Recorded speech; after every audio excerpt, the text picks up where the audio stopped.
பிக்கோட ஆரம்பத்துல நம்மால போக போற பேஸ் வந்து எப்படிப்பட்ட பேஸ்னா, அங்க ரெகுலரான உல்ஃபே கிட்டத்தட்ட லெவல் 6ல இருந்து 9 வரைக்கும் இருக்கும். அங்க இருக்கிற உல்ஃப் கிங் அது லெவல் 10ல இருக்கும். புதுசா வரவங்க எல்லாம் இங்க வந்தா அது பியூரான சஃபரிங்கா தான் உங்களுக்கு இருக்கும். ஏன்னா ஒன்ஸ் இங்க தனியாலாம் வந்துட்டா அவ்வளவுதான், நிலைமை இன்னமும் மோசமாயிடும். ஏன்னா ஒரு ஒரு உல்ஃபும் ரொம்ப டெரிஃபைங்கா இருக்கும். எந்த அளவுக்கு விஷயங்கள் ரொம்ப டெரிஃபைங்கா இருக்கும், அதுக்கேத்த மாதிரி ரிவார்டும் பெரிய அளவுல இருக்கும். இப்போ நம்மளும் அதுக்குதான் இங்க வந்திருக்கான். ஏன்னா இந்த இடத்துல ஒண்டி நம்மளால முடிச்சிட்டானா டைரக்டா லெவல் 5ல இருந்து அப்படியே 10க்கு அங்க ரீச் பண்ண முடியும். நார்மலா ஒரு ஃப்ரெஷ்மேனு லெவல் 10க்கு போக வேண்டி கிட்டத்தட்ட 10 நாளாச்சு ஆகும். ஆனா இப்போ நான் வந்திருக்கேன் இந்த பேஸ ஒண்டி நான் கிளியர் பண்ணிட்டான் அசால்ட்டா. ஒரேடியா என்னால லெவல் 10க்கு போக முடியும். ஏன்னா லெவல் 10 ரீச் பண்ண வேண்டிதான் என்னால அந்த அல்டிமேட் ஸ்கில்ல இன்னரேட் பண்ண முடியும். அதனால எவ்வளவு சீக்கிரம் முடிக்கணுமோ அவ்வளவு சீக்கிரம் முடிக்க வேண்டியதா இப்படின்னு நம்மளும் அந்த பேஸ நோக்கி போறான். வழக்கம் போலதான் போன வாட்டி ஒரு பர்சன் தத்திருப்பான்ல, அதே மாதிரி இந்த பேஸ்லயும் ஒரு பர்சன் அங்க தடுக்கிறான். தம்பி, இந்த மாதிரி நீ தனியா போறது உனக்கு ரிஸ்காவும் அமையலாம்ப்பா, உனக்கு ஓகே தானா நீ தனியா போறது? யூஸ்வலா இந்த மாதிரி எதுக்கு லெவல் 8 இல்ல 9 அந்த மாதிரி ஆளுங்க ஒரு 6 பேரோட இருக்கிற ஒரு பார்ட்டியோட வருவாங்க.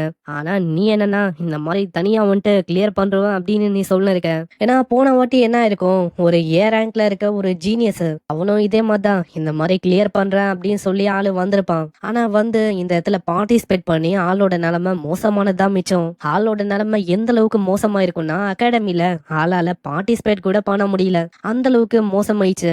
அவன மாதிரி ஒரு ஏ ரேங்கருக்கே அந்த மாதிரி ஒரு நிலைமை ஆகும்போது இவன மாதிரி ஒரு டியூவல் எஃப் ரேங்க்ல இருக்க ஒரு ட்ராஷ் இவனால பெருசா இங்க என்ன பண்ண முடியும் எப்படின்னா இவரு அங்க யோசிப்பாரு.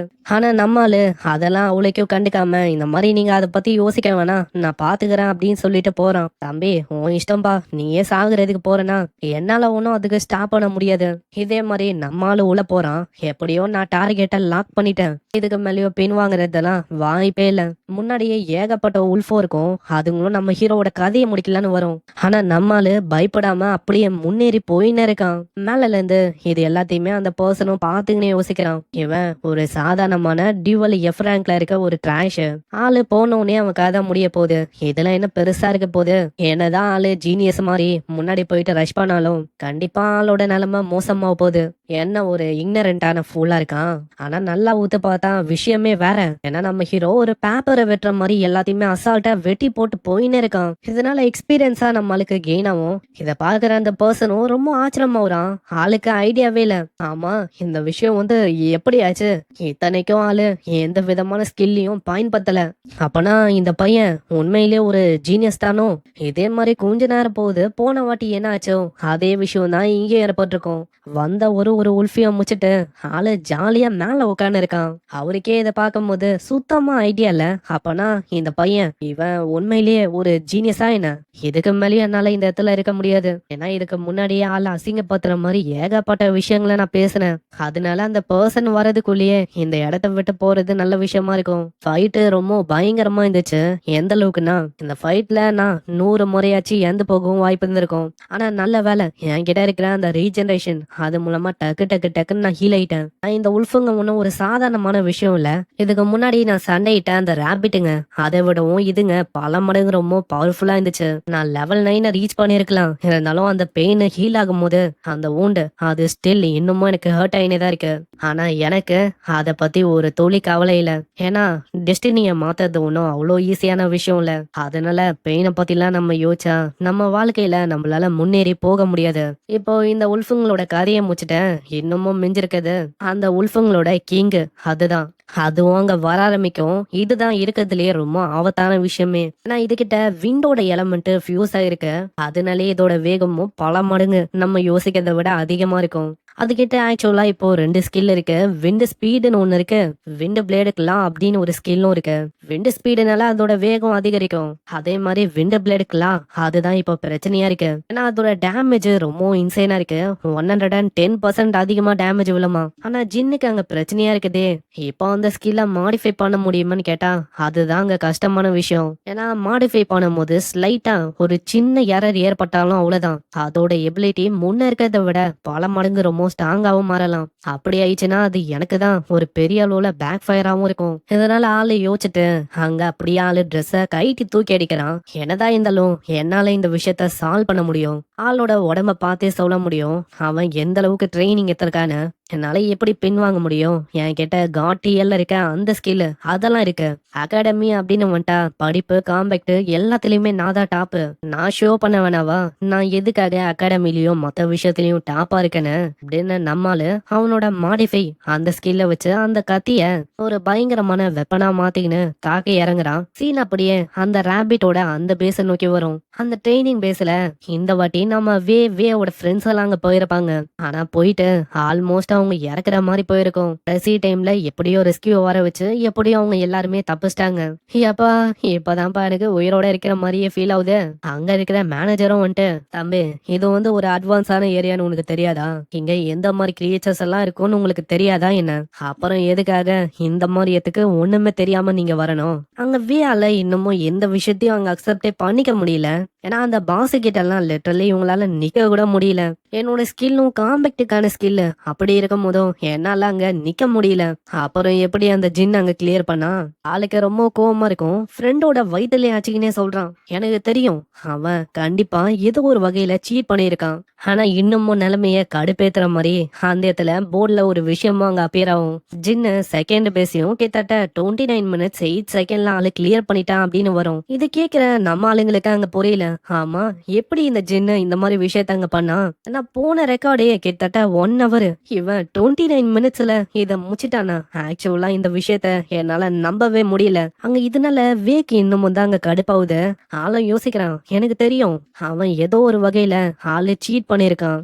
அதனாலயே வேவும் இப்போ ஒரு பிளான பண்ணிருக்கான். என்னன்னா நம்ம ஜின் இருக்கிற அந்த பேஸுக்கு போயிட்டு கங்க்ராட்ஸ் பண்ற மாதிரியே ஆளோட ரெப்புடேஷனை இன்னமும் நாசமாக்கணும் அப்படின்னு ஒரு பிளான் ஆளு போட்டிருக்கான். இன்னொரு சைடு நம்ம ஹீரோ அங்க லெவல் 10 ரீச் பண்ணோனே நம்ம ஹீரோக்கு புது ஸ்கில்லும் வைக்கனாவும் அதோட பேரு டியூரபிலிட்டி. அதே மாதிரி ஃபார்மிங் கிளாஸ்ல பிளான் கிராஃப்டிங் அப்படின்னு ஒரு ஸ்கில்லும் நம்ம ஆளுக்கு கிடைக்குது. ஃபைனலி நான் வெயிட் பண்ண அந்த விஷயமும் இதான். ஃபைனலி இப்போ அந்த ஸ்கில்லும் என்கிட்ட இருக்கு. டக்குன்னு அந்த பிளான் கிராஃப்டிங் அந்த ஸ்கில்ல ஆல் திங் கிராஃப்டிங் அப்படின்னு ஆளு மாத்துறான். சிம்பிளா சொன்னா நம்ம ஹீரோவால மாத்த முடியாத விஷயமே இல்ல.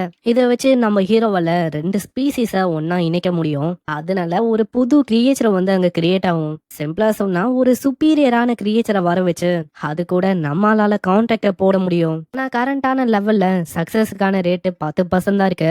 ஆனா ஒன்ஸ் அது 100க்கு போயிடுச்சுன்னா அவ்வளவுதான், கையிலேயே பிடிக்க முடியாது. இது ஒரு காட் டியருக்கான ஸ்கில்லா மாறிடும். ஏன்னா பீஸ்டுங்கள்ல நிறைய ரேசஸ் வந்திருக்கு.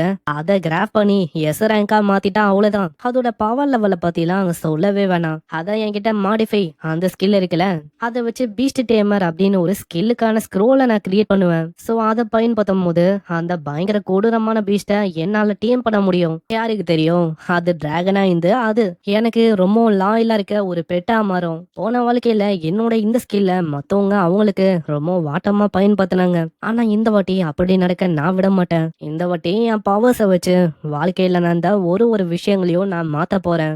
இன்னைக்கு இது போதும்னு நினைக்கிறேன். அவ்வளவுதான், இப்போ வீட்டுக்கு போகலாம். ஆனா என்ன ஒரு சோகமான விஷயம்னா, இங்க இருக்கிற ஒரு மேஜிக் கிறிஸ்டலும் இந்த பேஸோட அசோசியேஷன் அவங்களுக்கு தான் அங்க கிடைக்கும். ஆனா ஏதோ ஒண்ணு என்ன பொறுத்த வரைக்கும் அது ஒன்றும் அந்த அளவுக்கு பெரிய விஷயம் இல்ல.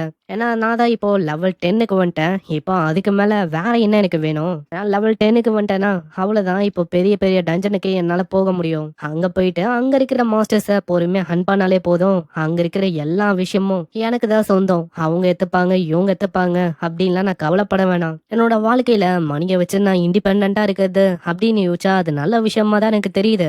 ஆனா இப்ப கரண்டா என்கிட்ட அந்த அளவுக்கு பணமும் இல்ல.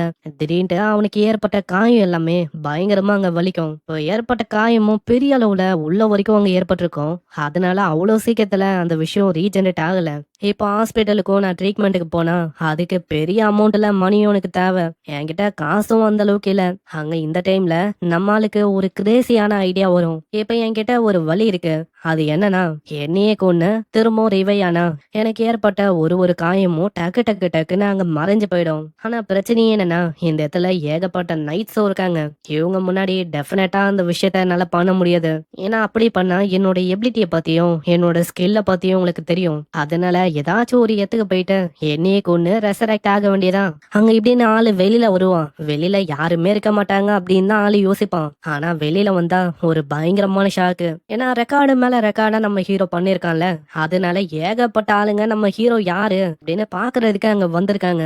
அங்க ஜின்னும் யோசிக்கிறான், ஆமா என்ன இது, இங்க எதுக்காக இத்தனை பேர் வரணும்? ஈவன் சீனியரும் அங்க வந்திருக்காங்க. சீனியர் பசங்களுக்கு ரொம்ப ஆச்சரியமா இருக்கு. அந்த ஃப்ரெஷ்மேன் ஜின்னு இவன் தானான்னு, இவன் தான் அந்த நியூ ரெக்கார்டு பண்ணானா? அங்க இதனாலேயே நம்ம ஆளுக்கும் என்ன பண்ணும் தெரியல. ஏன்னா இப்போ எல்லாரோட கண்ணும் நம்ம ஹீரோ மேல தான் இருக்கு. கண்டிப்பா இவங்க எல்லாரும் முன்னாடியும் என்னால அந்த ரிவைவ் அந்த ஸ்கில்ல பயன்படுத்த முடியாது. ஏன்னா நான் அப்படி பயன்படுத்தினா என்னடா இவன் எந்த போயிட்டு டக்குன்னு ரிவைவ் ஆகுறான் அப்படின்னு எல்லாருமே யோசிப்பாங்க. அந்த மாதிரி அட்டென்ஷனை நான் கண்டிப்பா விரும்ப மாட்டேன். நான் இந்த ஆளுங்களை விட்டு எப்படியாச்சும் இப்போ தூரமா போகணும். இப்படி நம்ம ஜின்னு யோசிக்கும் போது திடீர்னு ஜின்னு மேல ஏதோ ஒரு ஸ்பெல் அங்க கேஸ்ட் ஆகுது. அது சப்போர்ட் கிளாஸ்ல இருக்க ஒரு ஸ்கில் தான். அதோட பேரு ஹோலி ஏஞ்சல். அதனால எல்லா காயங்களும் தன்னால அப்படி ஹீல் ஆக ஆரம்பிக்குது. இத பாக்குற எல்லாருமே ரொம்ப ஆச்சரியமாவறாங்க. ஏன்னா அந்த ஸ்கில்ல பயன்படுத்தினது யாவ் அப்படின்னு ஒரு பொண்ணு தான். இந்த பொண்ணு ஒரு பெரிய ஃபேமிலில இருந்து வந்த ஒரு பொண்ணு. எல்லாருமே அந்த பொண்ணை பார்த்து ரொம்ப ஆச்சரியமா இருக்காங்க. அங்க அதே மாதிரிதான் ஈக்குவலா நம்ம ஹீரோவும் ரொம்ப ஷாக்கிங்கா யோசிக்கிறான். ஏன்னா நம்ம ஜின்ன பொறுத்த வரைக்கும் ஆளு தன்னைத்தானே கொல்றதுல இருந்து அந்த பொண்ணு காப்பாத்தின மாதிரி இருக்கு. இதனால நம்ம ஜின் அங்க தேங்க்ஸ் சொல்றான். என்னோட இன்ஜுரிஸ் எல்லாமே ஹீல் ஆயிடுச்சு, அதுக்கு ரொம்ப நன்றி. ஃபியூச்சர்ல உங்களுக்கு ஏதாச்சும் எக்யூப்மெண்ட்டை ரிப்பேர் பண்ணுமா, தாராளமா என் கிட்ட வாங்க, கண்டிப்பா இந்த விஷயத்துக்காக நான் ரீபே பண்றேன். ஒரு சைடு நம்ம ஜின்னும் அந்த பொண்ணை பத்தி யோசிக்கிறான். அவகிட்ட இருக்கிற அந்த ஹீலிங்கான ஸ்கில் பெரிய பெரிய மிஷினுக்கு போகும்போது அந்த ஸ்கில்லு ஒரு பக்காவான உதவியா இருக்கும். உடனே நம்ம யாவும் நீ அதுக்குன்னு அதை மென்ஷன் பண்ணணும் அப்படின்லாம் இல்ல, ஆனா நீ எவ்வளவு சொல்லும் போது ஃபியூச்சர்ல நான் கண்டிப்பா அந்த நாளுக்காக வெயிட் பண்ணுவேன். எப்பயாச்சும் என்னோட எக்யூப்மெண்ட் உடஞ்சு போனா ரிப்பேர் பண்றதுக்கு. அங்க எல்லாமே நல்லா போகுது அப்படின்னு நம்ம யோசிப்போம். அதுக்குள்ள அங்க அந்த பர்சனும் வரான். ஆமா, என்ன எல்லாருமே அவனை ஒரு மாதிரி ஆச்சரியமா பாக்குறீங்க? ஆளு எவ்வளவு நேரமா பண்ணது எல்லாமே சீட்டிங்கு, அவனால இந்த விஷயத்த பண்ண முடியும் அப்படின்னு யோசிக்கிறீங்களா? வாய்ப்பே இல்ல. அந்த ஜின்னு உங்க எல்லாரையுமே முட்டாளாக்கலாம் அப்படின்னு ட்ரை பண்ணிருக்கான். அதனால நீங்க எல்லாருமே முட்டாளாவாம இருங்க. ஏன்னா இந்த அளவுக்கு எப்படி ஒரு பர்சனால ரெக்கார்ட ரொம்ப ஸ்பீடா முறியடிக்க முடியும்? அதுவும் ஒண்ணு இல்ல ரெண்டு முறை ஆளு இத பண்ணிருக்கான். கண்டிப்பா இது ஒரு சீட்டிங். அது ஏன் தெரியுமா? நம்ம ஜின்னு கிட்ட இருக்கிற 2 ஸ்கில்லுமே எஃப் ரேங்க்ல இருக்க ஒரு ட்ராஷான ஸ்கில். இந்த மாதிரி ஒரு குப்பையா இருக்கிற பர்சனால எப்படி அந்த விஷயங்களை பண்ண முடியும்? இதை கேக்குற எல்லாருமே ஆச்சரியமாவறாங்க. ஏன்னா எஃப் ரேங்க், அதுவும் கிராஃப்மேன், அந்த மாதிரி ஒரு ஸ்கில்ல வச்சு எப்படி இவனால அதை பண்ண முடியுது? ஏன்னா அந்த கிளாஸ பொறுத்த வரைக்கும் காம்பேக்ட் அதோட பவர்லாம் லிட்டரலா 0ல இருக்கும். அங்க இன்னமும் ஏத்தி வர விதமா நம்ம அங்க ஏத்தி சொல்றான். எஃப் ரேங்க்ல இருக்க ஒரு பர்சன், அதுவும் தனியா ஆளு கிளியர் பண்ணிருக்கான். எப்படி ஒரு ரெக்கார்டையும் ஆளு புதுசா கிரியேட் பண்ணிருக்கான். இம்பாசிபிள். அந்த மாதிரி பண்ணா வாய்ப்பே இல்ல. அவன் இந்த விஷயத்த பண்ணிருக்கானா கண்டிப்பா அவனோட எக்யூப்மெண்ட் அது ஓவர் பவரான எக்யூப்மெண்டா இருக்கும். அங்க நம்மளும் யோசிக்கிறான். ஆமா, 3 விஷயமா எனக்கு அப்புறமா இதுக்கு அந்த வயிற்றுச்சல்ல ஆளு இந்த மாதிரிலாம் பேத்தட்டிக்கான ட்ரிக் எல்லாம் பண்ணிருக்கானா? இப்படி நம்ம ஹீரோ யோசிப்பானா? உடனே ஆளு சொல்றான், எல்லாருக்குமே தெரியும் இந்த ஜின்னு இவன் எந்த அளவுக்கு ஒரு புவரான ஃபேமிலில இருந்து வந்த ஒரு பர்சன். ஆளு கிட்ட இந்த அளவுக்கு ஒரு பயங்கரமான எக்யூப்மெண்ட் இருக்குன்னா இவன் ஒன்னும் ஏழை இல்ல, ஏழைன்னு பேர்ல நல்லா ஸ்கூல்ல ஏமாத்தி ஸ்கூல்ல இருக்க ரிசோர்சஸ வச்சு இந்த மாதிரி ஆளு பண்ணிருக்கான். அங்க இப்படி நம்ம ஜின்ன பத்தி எல்லார்கிட்டயும் தப்பா சொன்னோனே அங்க இருக்கிற சில பேரும் குசுன்னு நம்ம ஹீரோ பத்தி பேச ஆரம்பிப்பாங்க. அவன் சொல்றதும் ஒரு வகையில ரைட்டா இருக்கு அப்படின்னு எனக்கு தோணுது. எல்லா டாட்ஸையும் கனெக்ட் பண்ணா இந்த மாதிரி ஆகவும் வாய்ப்பு இருக்குல்ல, அப்பனா அதெல்லாம் உண்மைதானா அப்படின்னு இன்னொருத்தனும் அங்க கேக்குறான். அங்க இதுக்கு மேலயும் நம்ம ஜின்னால அங்க போத்துக்க முடியல. நம்ம ஜின்னும் டைரக்டா கேட்டுறான், சரி உனக்கு நான் ப்ரூவ் பண்ணும் அவ்வளவுதானே, நீயே சொல்லு, நான் எப்படி உனக்கு அந்த விஷயத்த ப்ரூவ் பண்ணும்? ஒன்னும் இல்ல, எக்யூப்மெண்ட்டை தூக்கி போட்டு வா என் கூட ஹேண்ட் டு ஹேண்ட் ஃபைட் பண்ணு. அப்படி ஒன்னே நீ ஜெயிச்சனா நீ ஒன்னும் சீட் பண்ணல, நீ சொன்ன விஷயம் உண்மைதான், இப்படி நான் ஒத்துக்கிறேன், பிரச்சனையே இல்ல. அங்க பின்னாடி அந்த அந்த பொண்ணு வேணாம், நீங்க யாருக்குமே ப்ரூவ் பண்ணணும் அப்படின்லாம் இல்ல, அதனால ப்ரூவ் பண்ண வேணாம், ரொம்ப நன்றி இப்படி சொன்னதுக்கு. இருந்தாலும் என்னால அதுக்குன்னு சும்மா இருக்க முடியாது. ஏன்னா இவரு சும்மா நோண்டு வரான், நான் கம்முன்னு இருக்கணுமா? ஹே உன்னோட சேலஞ்ச நான் அக்செப்ட் பண்ணிக்கிறேன். ஏன்னா இப்பயே இவனை டீல் பண்ணாதான் ஃபியூச்சர்ல ஆளு திரும்ப நோண்ட மாட்டான். ஃபியூச்சர்ல ஆளு பிரச்சனையா இருக்க வாய்ப்பு இருக்கு. அதனால முல்லை இப்பயே பொடிங்கி தூக்கி போட்டணும். நீ உண்மையிலே ஒரு ரெடிகுலஸான பர்சனா இருக்கு தெரியுமா? ஏன்னா என்ன மாதிரி ஒரு பர்சனை நீ சேலஞ்ச் பண்ணிருக்க. நான் என்ன ரேங்க்னு தெரியுமா? நான் ஒரு ஏ ரேங்க்ல இருக்க பர்சேக்கர். இந்த ஸ்கில்ல வச்சு ஜின்னு உன்னோட பல்லு வாய் எல்லாத்தையும் நான் பேக்க போறேன். இந்த பர்சேக்கர் இந்த ஸ்கில்ல பத்தி சொன்னா ஒரு ஒரு மினிட்டுக்கும் லைஃப் ஃபோர்ஸை இது அப்சர்வ் பண்ணும். அதை வச்சு ஸ்ட்ரென்த், எஜிலிட்டி, டிஃபென்ஸ் இது எல்லாத்தையுமே 30 மடங்கு பூஸ்ட் பண்ணி விடும். 30 மடங்கு ஆளு ஸ்ட்ராங் ஆயிடுவான். அங்க நம்மளும் அதுக்கு ரெடி ஆகுறான். ஏன்னா இந்த மாதிரி ஃபைட் எல்லாம் நம்ம ஹீரோக்கு ஒண்ணுமே இல்ல. அவனோட கிளாஸ் அது ஏ ரேங்கா இருக்கனால அவனோட கிளாஸ் ஒரு சுப்பீரியரானது அப்படின்னு ஆளு யோசிக்கிறான். ஆனா ஆளுக்கு தெரியல இந்த மாதிரி என்னால என்ன பண்ண முடியும்னு. கிளியர்லி என்னதான் அவன் கிட்ட ஏ ரேங்க் இருந்தாலும் அதையும் என்னால கிரஷ் பண்ண முடியும் நான் அவனுக்கு காட்டுறேன். அவ்வளவுதான் அங்க 2 பேருக்கு இடையில சண்டையும் ஆரம்பிக்க போகுது. அங்க யாவுக்கு கொஞ்சம் பயமா இருக்கு. நான் ஒரு ஏ ரேங்கரை எதிர்த்து எஃப் ரேங்கரா, அதுவும் கிராஃப்டிங் கிளாஸ் தான் ஆளு. கண்டிப்பா இந்த ஃபைட்டு நம்ம ஜின்னுக்கு ஃபேராவே இருக்காது. ஆனா நம்ம ஜின்னுக்கு ஒரு துளி கவலை இல்ல. நம்ம ஜின்னும் அங்க யோசிக்கிறான், இந்த பேஸை விட்டு போறதுக்கு முன்னாடி அந்த எக்யூப்மெண்ட்டை நான் பழையபடி மாத்திட்டேன். என்னதான் அவங்க செக் பண்ணாலும் அது திரும்ப பழையபடி தான் அங்க இருக்கும். அதனால யாருக்குமே என் மேல டவுட்டும் வராது. ஆளு அவன் காலில் இருக்க பூட்டியும் அவங்க கைட்டி வைக்கிறான். இத பார்த்தோன்னே வேக்கு ரொம்ப ஆர்வமாகுது. தம்பி உனக்கு தெரியல இந்த மாதிரி எப்படிப்பட்ட பர்சன் கிட்ட நீ மோதின்னு இருக்கேன்னு. நீ பண்ண ஒரு பெரிய தப்பே இதுதான். இன்னைக்கு நீ சாக போறடா இங்க அப்படின்னு ஆளு பயங்கரமா தாக்க வரான். ஆனா அந்த வேகத்தோட தாக்க வந்தோம் ஜின்னால ரொம்ப வேகமா அங்க தப்பிக்க முடியுது. அது ஏதோ ஒரு ஃப்ளூக்கா இருக்கும் இப்படின்னு சொல்லி ஆளு திரும்பவும் தாக்குறான். ஆனா திரும்ப அகைன் அந்த விஷயம் ஏற்பட்டுக்கினே இருக்கும். அதனால கண்ணா பின்னான்னு பஞ்சஸ விட்டுக்கினே இருக்கான். ஆனா அவன் விடுற ஒரு பஞ்சு கூட நம்ம ஹீரோ மேல படுற மாதிரியே இல்ல. ஏ ரேங்கர் இது உண்மையிலேயே ரொம்ப பவர்ஃபுல்லான கிளாஸா தான் இருக்கு. இந்த அளவுக்கு பவர் இந்த என்ன பிரயோஜனம், அது என் மேல படவே இல்ல.